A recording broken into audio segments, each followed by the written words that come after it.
เนาะให้มันสะอาดเวลาเฮาเว้านี่เนาะแปรงฟันเด้อ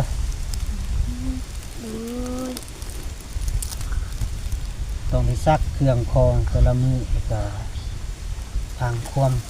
แม่เด้อแม่บอกหยังแล้วก็เฮ็ดตาม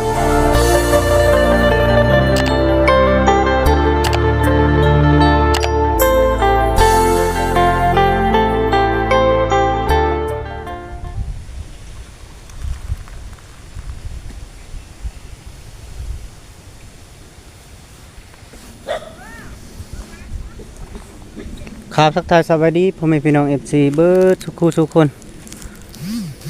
ยินดีต้อนรับเข้าสู่2ของบ่าวแก้ว Channel คือเก่าพี่น้องเอ้ยมื้อนี้บ่าวแก้วก็มาหาน้องๆที่กำพร้า6คนพี่น้องเอ้ยแล้วก็น้องอีน้องเฮือยเนาะพี่น้องเอ้ยแล้วก็มื้อนี้บ่าวแก้วก็มาก็ประมาณ3 โมงยังพี่ๆน้องๆเนาะ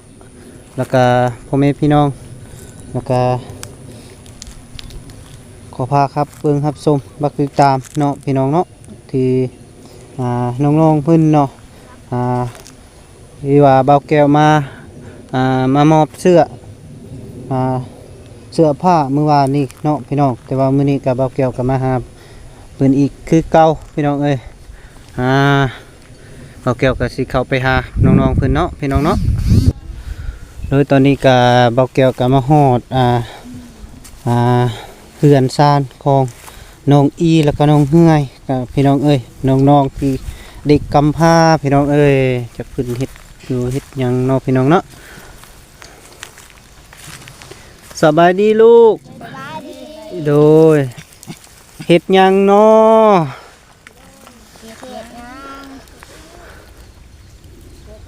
คือว่ามานั่งอยู่พี่ไผมาหาบ่าวยาวเพิ่นเอาหยังมาพากลูกนม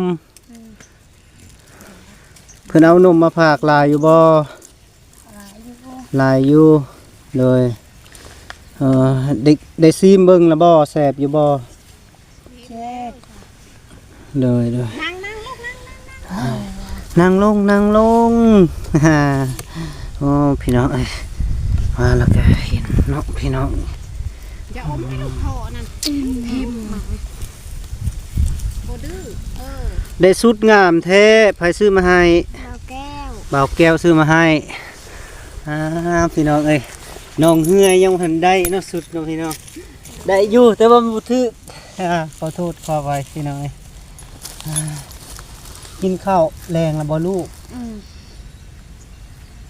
บ่ กินข้าวกับแจ่วเขียดกินข้าวกับแจ่วเขียดเจ้าเฮ็ดแจ่วเองบ่อีแม่แจ่วให้อีแม่แจ่วให้แซ่บบ่อ๋อเขาแรงกับหยังลูกหลากับเขียดกับเขียดมื้อแรงก็กินกับเขียดอีกได้เขียดหลายแท้ไผไปหาเขียดลูกแม่การเถอะหนูแม่ไปหาการคืนนี้บ่ได้ลายบ่พอกินเจ้าบ่ได้ไปบ่นอนแล้วแม่ลงนอนแม่ลง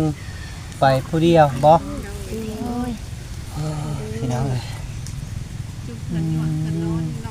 ยเลยแม่ลงการน้ำขายสิได้ปีนึงโดยได้สุดงามละโดยจ้ะหักษาเด้อขอให้ลูกอันเวลานุ่งแล้วก็ต้องได้ซักเด้อลูกเด้อซักเนาะนุ่งประมาณมื้อ2 มื้อแล้วก็ซักแล้วไปตากให้มันแห้งแล้วมานุ่งใหม่เนาะต้องได้เปลี่ยนไปเรื่อยๆซักไปเรื่อยๆเนาะมันจึงบ่เปื้อนแล้วเวลาก็อาบน้ำแล้วก็ซักยองมีแผบอยู่บ่มีแผบบ่มีแผบโอ้พี่น้องเอ้ยกระบาบกระบอกเนาะบ่มีแผบสักเครื่องน้าเบ้ามายามมือไม้อีกแล้วก็น้าเบ้าที่ซื้อมาให้เด้อแต่เนี่ยกระซามมีบอกมันสักเครื่องอย่างถูกนี่เนาะเลย ว่านี่ได้อาบน้ำอยู่บ่ อืม อาบแล้ว อาบน้ำ ตัดในเด้อผมเด้อ อืม มีบ่บอลอันหานตัดผมอยู่ในบ้านมีบ่ บ่มี บ่มีตัดเอง มีแต่ ตัด โรง เอ เรี ง ย ก็ น พอตัดเขาแค่มีแต่เมเท่าเมตัดให้ โดยมื้อหน้าน้ำเบาสิเอาต้องเด้อมาตัดให้คือว่ายาวแหงแล้วผมพี่น้องเอ้ย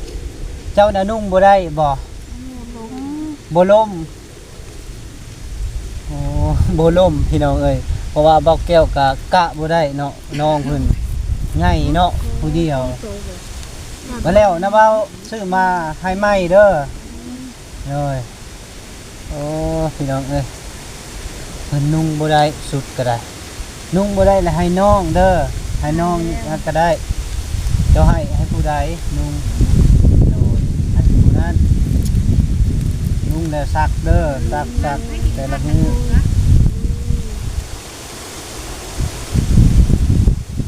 นึ่งข้าวละบ่ยังจะน้อยนึ่งข้าวแล้วแล้วก็น้าเบาสิพาลวกนี่กินเนาะเอาพี่น้องเอ้ยแล้วก็เบาแก้วกับบุมีหยังมาพากกับพี่น้องมื้อนี้ก็ได้สิซื้อมีกะเงินของหมู่เพื่อนนั่นแหละพี่น้องเอ้ยเอาให้แล้วก็เลยซื้อมาพากให้เพิ่นประมาณ5ห่อแหละพี่น้องเอ้ยแล้วก็สิแบ่งไปให้น้องปิ้นแน่มื้อนี้ก็ได้พี่น้องแล้วก็เบาแก้วก็ว่าง่ายๆก็ยังบ่ทันมีทุนเนาะพี่น้องเนาะแล้วก็สำใดมีก็เบาแก้วก็ซื้อมาสำนั้นเนาะพี่น้องเนาะ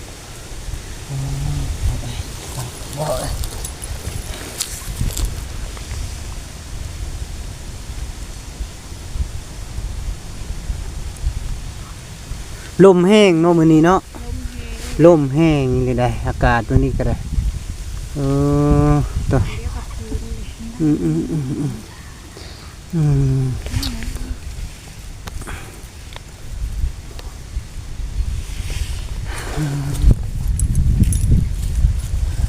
นั่งนูก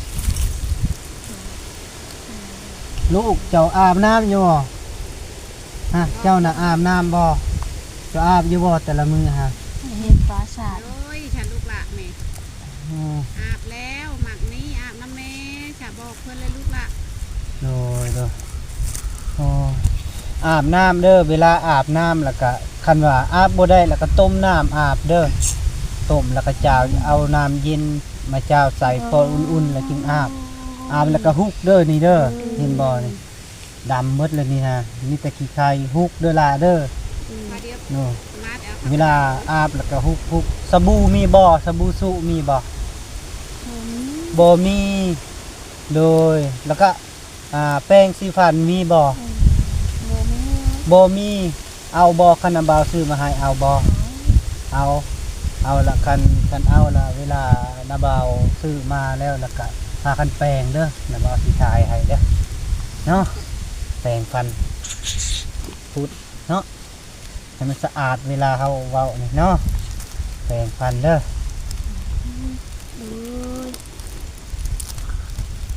ต้องไปซักเครื่องคองแต่ละมื้อแล้วก็ทางความแม่เด้อแม่บอกหยังแล้วก็เฮ็ดตามเราบอกเด้อเจ้าบ่ได้มีผู้บอกได้พ่อก็บ่ได้อยู่นำแม่นบ่พ่อบ่ได้อยู่นำเนาะมีแต่แม่เพิ่งแม่เด้อ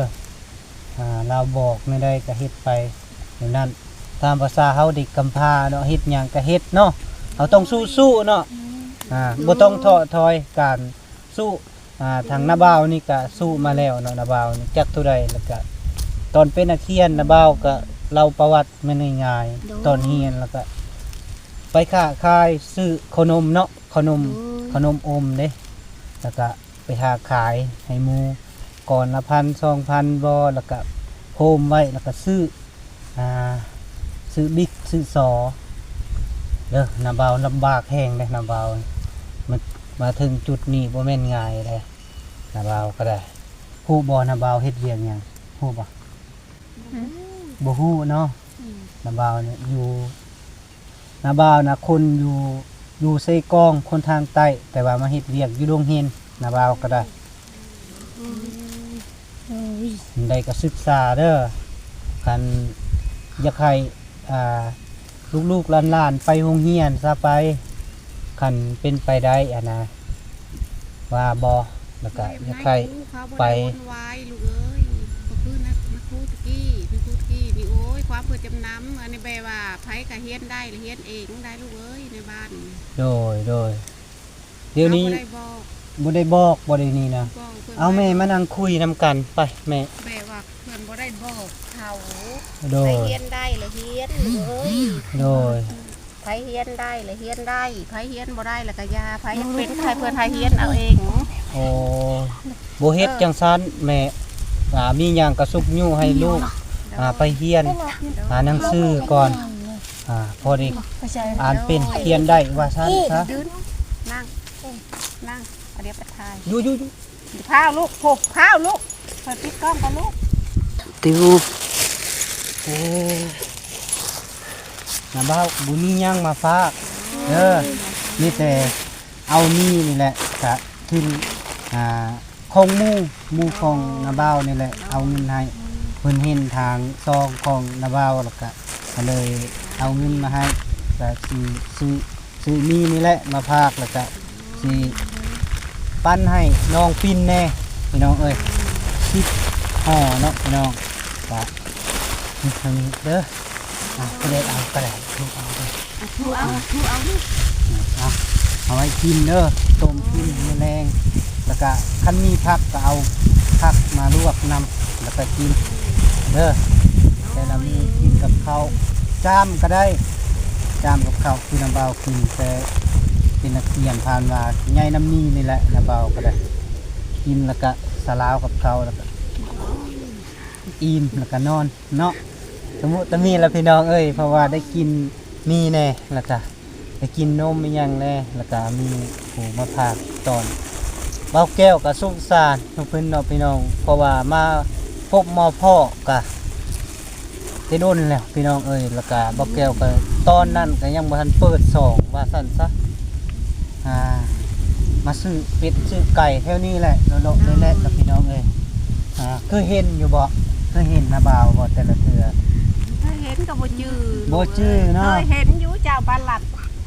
แม่ ชื่อน ไก่ชื่อกาหั่น แม่นแล้ว ชื่อแน่บ่แน่นะ คอยไปลัดตลอด เจ้ามาหลัดในกกตาดนี่ก็ แม่นแล้วแค่นี้แหละคอยก็ได้ เคยเห็น เก้าละลัดอยู่3แยกนี่แล้วก็ โอ้ย ลัดอยู่พุ่นบ่แพ้เขา โอเค ว่าซั่ง ขาย ว่า ก็มี ซั่ง แต่ ซะ มาหลัดอยู่ท่าพี่ แม่น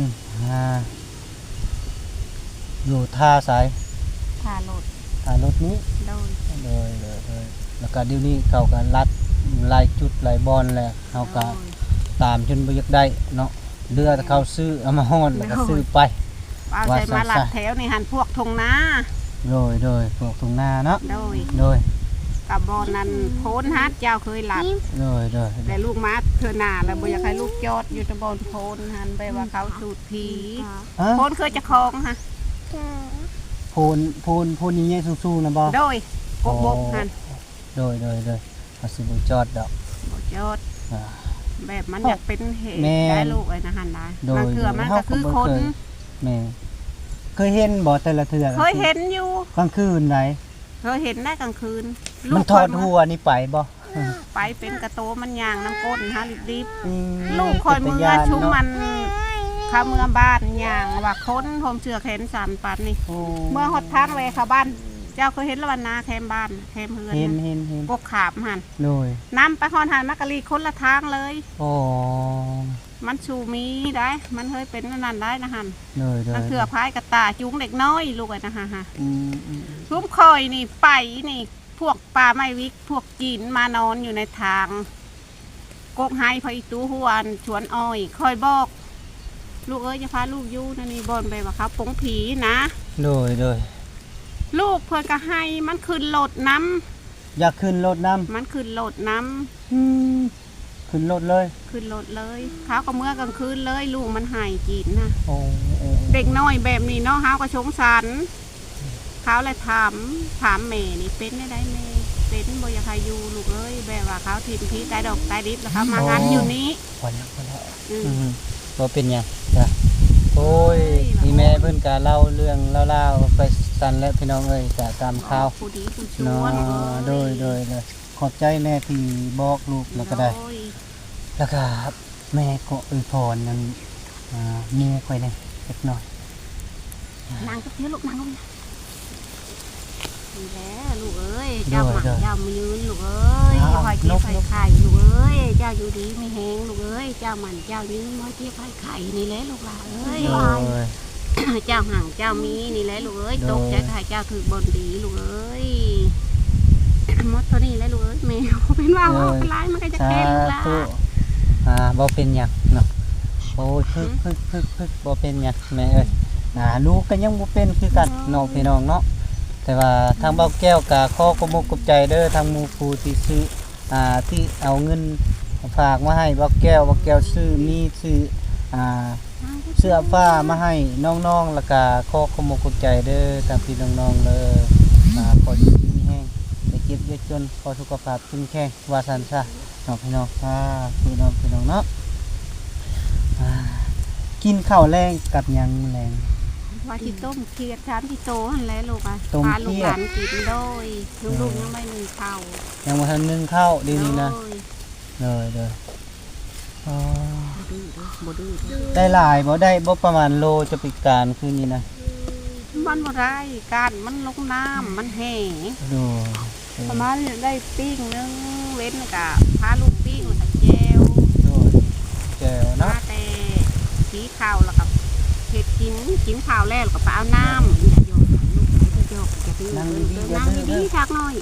ให้ ดื้อ สิ แล้วเพิ่นสิบ่ซื้อนมมาให้ได้ล่ะ บ่ดื้อลูกหลานแม่นั่งจบ อย่าดื้อเด้อลูก โดยค่ะโดยเพิ่นดูลูก เห็นบ่เพิ่นมายามอีหลาเด้ เพิ่นก็ซื้อนมบ่ซื้อมีหยังแหละ บ่ดื้อเด้อ บ่ดื้อเด้อ แม่บ ลู อก กหลา บ่ เด้ ดื้ อ อเด้อ เห็นบอกเพิ่นมาพกรถเอาเมื่อได้กันไฟดื้อนั่น บ่ดื้อ บ่ดื้อเด้อเคารพนับถือเพิ่นมาเด้อลูกหลาเด้อพี่น้องเอ้ยก็บ่ว่ากันพี่น้องเอ้ยก็ โอ้ยคือน้ำตาอันนี้ว่า ตามภาษาเด็กน้อยแหละปกติเนาะวันนี้ก็ได้บอกแก้วก็ได้ว่าเนาะเอาเนาะพี่น้องถือว่าทางบอกแก้วก็บ่มีหยังหลากหลายเนาะพี่น้องเนาะขอให้อยู่ดีมีแรงสุขภาพเข้มแข็งเด้อพี่น้องเด้อที่ว่ารับเบิ่งรับชมทางน้องๆเพิ่นแล้วก็แม่เพิ่นเนาะที่ทางน้องๆเด็กกำพร้าเนาะพี่น้องก็ทางบอกแก้วก็ขอทาง FC ขออยู่ดีมีแรงสุขภาพเข้มแข็งทั้งแม่ผู้ใหญ่ใจดีผู้มาฝากเงินมาให้แล้วขอสุขภาพเข้มแข็งเจ้าไปใส่ก็ขอให้มีคนหักคนแพงเด้อแม่เด้อบ่าวแก้วกาสีขอโต้กลับแล้วพี่น้องเด้อตอนนี้กับประมาณกา4 โมงยังแล้วพี่น้องบ๊ายบาย